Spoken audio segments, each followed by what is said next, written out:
when you're cultivating a moveset and like being in the ring, do you think about the psychology of your matches?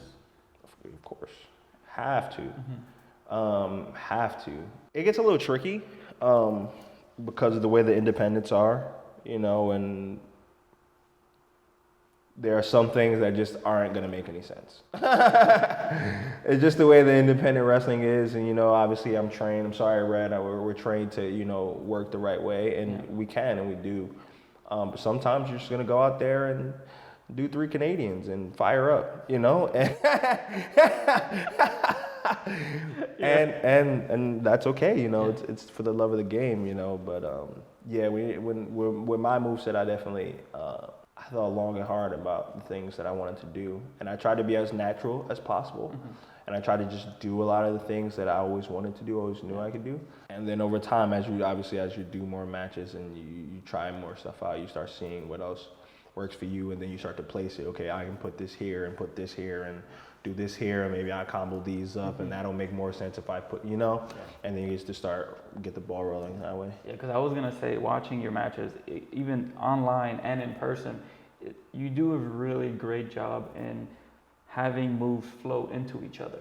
Fire, thank you. And it's like, of course, and it's something where it's like, it just stands out a little bit more. And it's like, I was curious if you did spend time just thinking of like, okay, I can do this, I can do that. Oh yeah, that was the only thing. That's what got me to the dance, basically. You know, it was my moveset. Like I wasn't the guy in training that was overly cutting promos all the time or stuff like that. I'm not the biggest guy. I'm not small at all, but yeah, it was just the way my moveset is crazy, bro. I'm not gonna lie. It is. I mean, it's not like it's. I think a lot of things are seen, but I've made some things my own in a way. Like my 5 moves of doom per se are things that you don't really see often, I don't think, and not few people can do it, or few people do it, you know, and especially you haven't seen one person. You've seen one person do Canadian, cutter, double stomp, you know, whatever, but like my double stomps are a little different. My cutter is different. You have your own twist. Yeah, exactly. I like the same thing I was talking about earlier with Red is like I see things and like how can I make this Jodi Aura? It's not just like another move in the indies, you know? And then how can I piece these together? How can I flow these, you know? And I'm all about rhythm. Wrestling is all rhythm. It's all rhythm, bro. Yeah. Like you can feel the beat. That's why you see when most people clap sometimes. When people clap before they do stuff, it's because it's a rhythm in there, you know? How do you control the rhythm? Or if you can.